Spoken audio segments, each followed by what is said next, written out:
Okay. Welcome to the KO Boxing Show. Haven't we got a massive show tonight? None other than Peter McNeeley, the Hurricane, all the way from Boston, 47 wins, 36 KOs. Welcome to the KO Boxing Show, Pete. Wait, thank you for having me, Pete. Pete, your show's the greatest in Australia. Thank you, buddy. Buddy, let's go over your career, Pete, because you fought the great Mike Tyson. When did you actually get a phone call to find out you were fighting Mike Tyson? How did that happen? Did you think they were playing a joke on you, or did you think it was real when you first got the call? It was a funny. It was it was really like right behind me.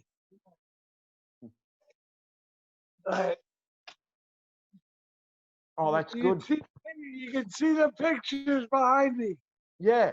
So what happened? You got the phone call you're fighting Mike Tyson. All right, so like what it was my number one. We knew we were already under contract to Don King Productions, DKP. I mean, in the 90s, of the big three was King, Aram, and the Duvas. And Don King had a history of the guys like Bob Aram, and I don't like to say this, but it's a fact. Yeah. Bob Aram is a schlockmeister. Follow me? Yep. He he never met a nickel or a penny he didn't like. Okay. So how did you? What was it like? But if you wanted to be in big time boxing in the 90s, Don King always paid the most. Fair enough. Don put on all the big shows. He had all the connections, and he paid. I mean, he paid he paid big money. And, great, Pete. Well, look. Let's go into the fight with Mike. Don, see, also, like Don, as soon as Mike came out of prison, Don King had him under contract. So we were already under contract with Don King Productions for almost a year. Yep. So we were already in the house. So, but they had been talking about the fight for many months. But when he got out of prison, it was now he's fighting this guy, now he's fighting this guy. So you really don't know till you're face to face with him on a big stage in a press conference. You sign the contract. So that day came the first week of May of '95. Okay, what was it like? Was Mike Tyson a good guy? Did he try and intimidate you at the press conference, or was he just a really relaxed guy? You know what? He's a great guy. A good guy. He's had this, he's had that. You know what? You really don't know till you meet somebody face to face whether they're a good guy or not. You can't believe everything you read. It's crazy. His life took on a life of its own. You know what I mean? And because he's a mega superstar.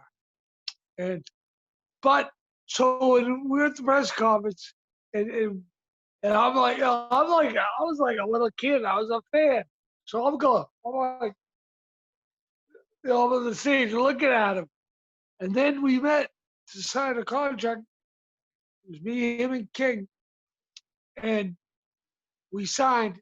And Mike looks me right in the eye, sticks his head out, and he goes, "Good luck." And that right there I respected that. Yep. Well, And you did the old-fashioned way too at the press conference. You said, you know, a poem like you're going to wrap him in a cocoon, and you're in shape too, Pete. You're at the peak of your powers, and you're on the roll as well. You were world rated.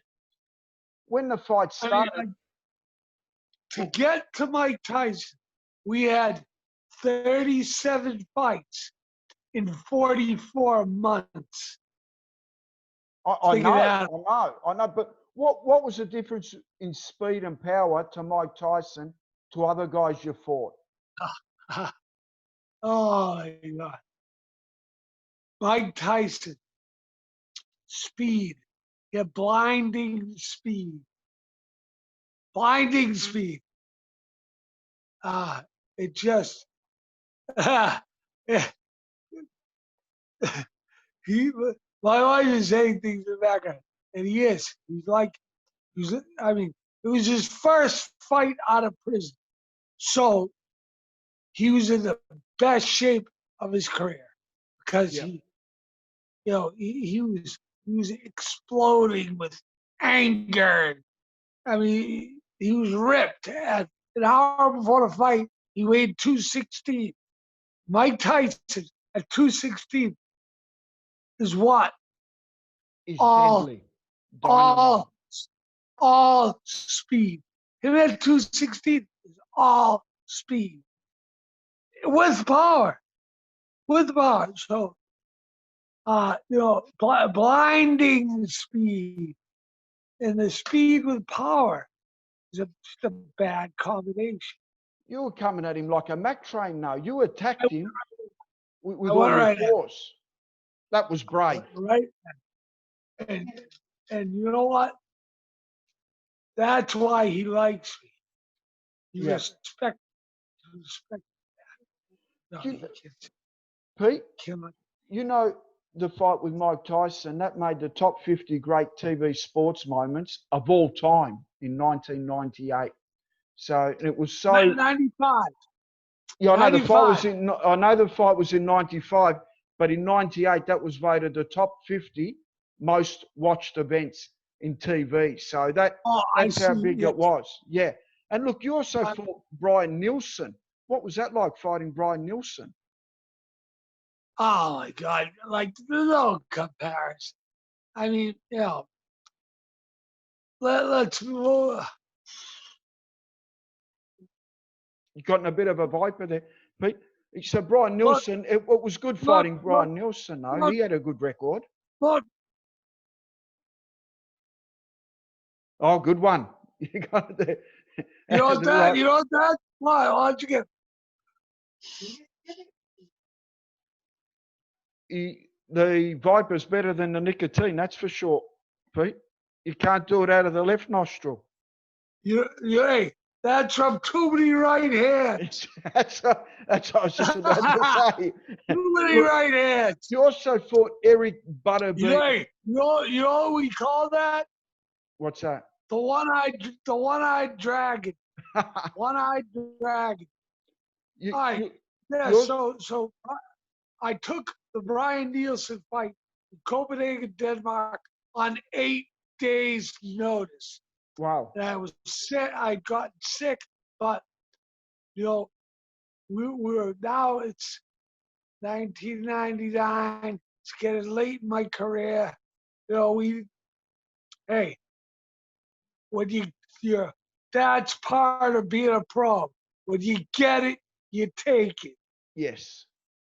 So we went over there, and now we're dealing with jet lag, time change. But hey, that's it's part of being a professional, the part of the business. So in Copenhagen was beautiful. Um, so, but we'll talk about the fight. We get the fight. The gloves were like pillows. You know, Yeah. they were not puncher's gloves, and that's why they get you. That's why they get you on the short notice to run you ragged and get the win. You know, he was not a big puncher. Yes, he had a good chin. another guy, I went right at him, but I went 3 rounds with him. And how they beat you is exhaustion. Yeah. You're still so goofed up from the fight. I mean, I'm sorry, from the time change, the jet lag. Uh, like there, I was up all night and sleeping in the day because of that time change. In America, that nighttime there in America it was daytime. You know. Gotcha. Gotcha. When your father, Tom McNeeley, fought Floyd Patterson, it Oh must have boy, been, hey, here you go, hey, Dad. Oh my God, you Dad, grew up from a fighting family. He had over 50 professional bouts as well. Tom, he was a great fighting man Dad, and a Dad, contender. Dad fought the iron. I'm the third. Thank you, my love. I'm the third generation. Yeah. My grandfather, unfortunately, who I'd never met. I'm going to show you him right now. My That'd be great. grandfather was Tom McNeeley Sr. Yep. Tom McNeeley Sr. was on the 1928. Can you see Wow. it? Yeah, no, we could see Can you it. see it? Yeah. Yeah, that looks awesome. Hey, can you see my little patriot in the corner? Yeah. Yeah. That's my daughter, Wow. Wow. Nadia. Wow. And then, all right, there's my father. The morning or the day after he fought Floyd Patterson, got the big black eye. Yep. There's one a promoter, a local promoter, and that's Tom McNeely Sr., my grandfather. Wow. Now, Wow. Tom McNeely Sr., I never met him. He died a year or two before I was born. So I never met the man, but I hear all the legendary stories. Now, Wow. Wow. we, we, That's so we, have, much history. we have all kinds of history here.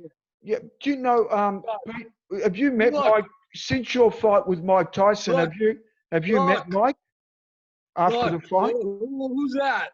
Who's that? The greatest of all times, Yeah. Ali. I got Yeah. that on. I got that on DVD. Me and Ali. And Oh, then wow. when Ali had become, my father had sparred with Ali twice, old school, back when he was Cassius Clay. Yeah. So, so, but my father is another history. Do you see it? Yeah. Yeah. No, that's wow. With That's Marciano. my father. Marciano, the Brooklyn blockbuster. That's George Logan, and Rocky Marciano was Marciano. Rocky was the referee. Wow. That's history. That's history. Pete, have you ever caught up with Mike Tyson after you fought him? Did you ever get, Hell yeah, he's a great guy. so you guys are buddies now? Yeah, he's the best. Yeah. He Can I ask you a question? When being a world ranked top 10 contender, I I always projected this. I did this. I did this all. Half of my amateur career and a little bit of my pro boxing career. I was in college full time, classes full time, running in the mornings and boxing. I mean, going to war every night up in Brockton, Mass, the home of Rocky Marciano, the home of marvelous Marvin Hagler. Yeah.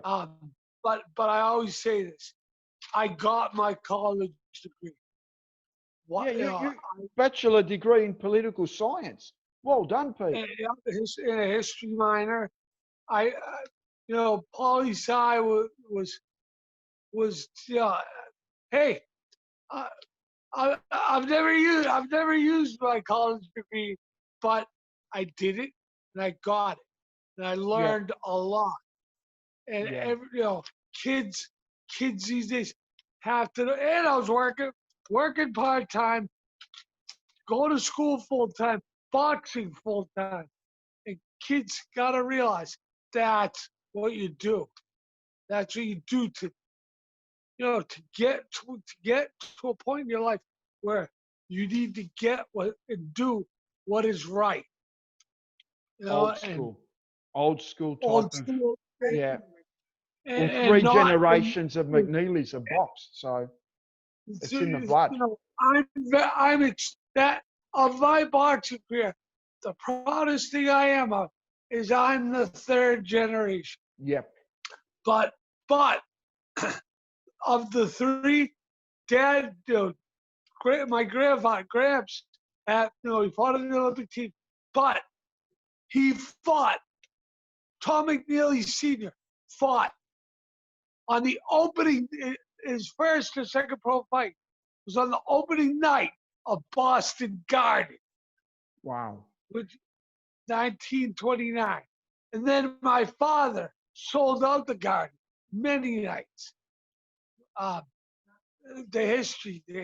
And then I fought on the first night of boxing at the Fleet Center, which then turned into the TD North Bank Boston.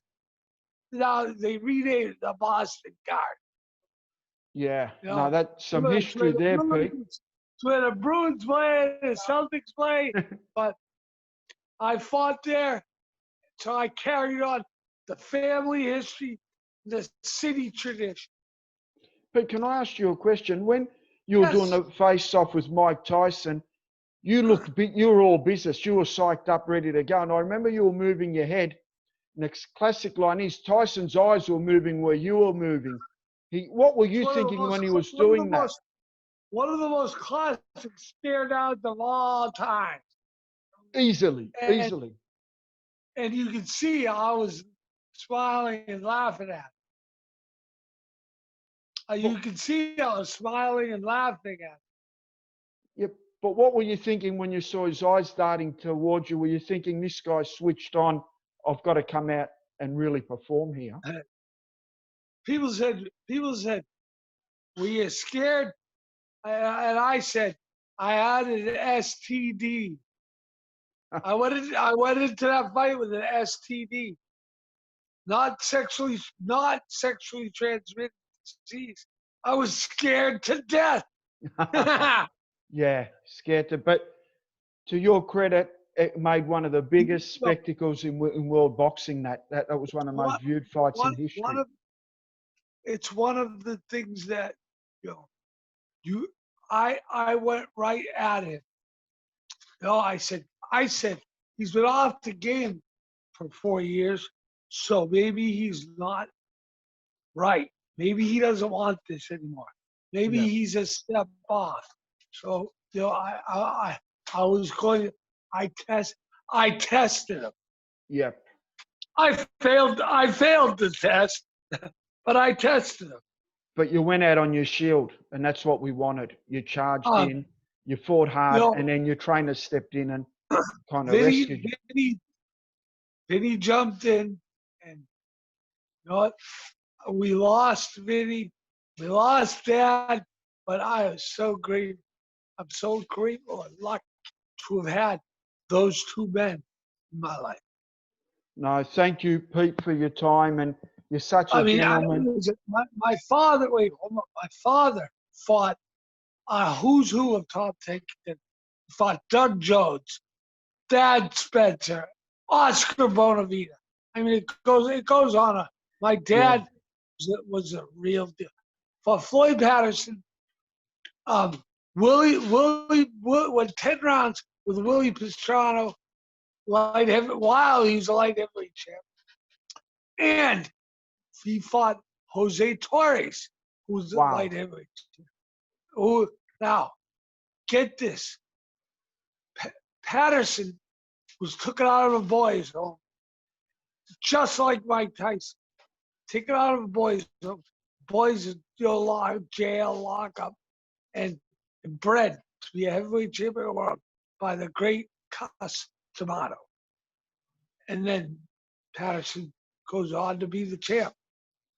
And then decades later, Customato took another troubled youth out of a teen lockup named Mike Tyson.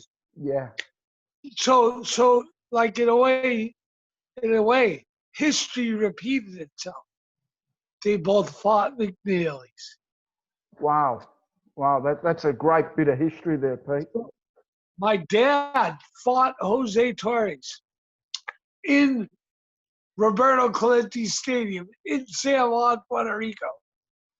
And so, went right into the hornet's nest to fight the champ.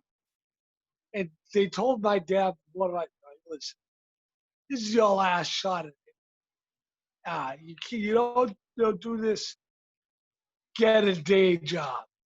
So Dad was now a KG veteran. Came in great shape and banged Torres around for 10 rounds. And Wow. at the end, now this is Puerto Rico and it's 1960s. So there was one judge. The judge was the referee. So they announced my dad the winner. The place started going to a riot. And they said, "Oh, we made a mistake on the scorecard. Oh. Torres wins." Yeah, they reversed it. To stop the possible riot, So, but every time, now, don't ask me why. Jose Torres lived in the Boston area, and he was at all the fights, and he always said, "Peter, your father almost killed me because he was hospitalized." Wow. In and out of the hospital for like 6 months from kidney damage. And he came back and he lost the title in his next fight. Like my father took something from him. Yeah. Yeah. In That's that 10 minutes. such wonderful memories, Peter, such history. People don't understand how vicious and tough the fight game is. Yeah, very true. Warriors, gladiators, and people like you, Peter, credit to the sport. 3 generations, a fighting family, a real New Yorker. Obviously, you got a bachelor's degree in political science as well. You fought the great Mike Tyson at the peak of his powers, and you're still here to tell a story. Thank you for sharing on the KO Boxing Show of Australia. You're a gentleman, and good luck with your lovely wife as well. Hey, he said, "Good luck." My wife is the greatest of all times. I'd be put it this way. I'd be lost. You know what we say here in Australia? Great. You're batting above the odds. You're punching above your weight, Peter. There you go. You've done well. Well, can Chicka come on and say hello and cheer us off if you like? You know what? My wife just made a great point. I love you, Anarita. I love you. I love you, baby. That's put it this way: if she wasn't here, we wouldn't be talking. Yeah, I know. She set up the whole deal. I know. Yeah. I know. All right. So, but the big issue in the last 5 years has been with football in America. Okay. Pro, college, high school, the kids, CTE, brain damage. Yeah, concussions and stuff. I understand. I mean, no, it's obviously been a problem in boxing too. Yeah, look, boxing, as we said, it's a contact sport. You're warriors and gladiators, and that's why we love you guys so much. You put it all on the line. It's one of the toughest sports in the world, if not the toughest sport. And thank you for being on the show tonight, Yes. Peter. Thank you for your lovely wife, and God bless. God bless. She said thanks. Okay. Thank you. I love Australia. Okay. Hey, I love Joe Bugner. I used to fight. They wanted me to fight him. Great. And yeah. God bless, and always keep punching Australia. Thank you, Pete.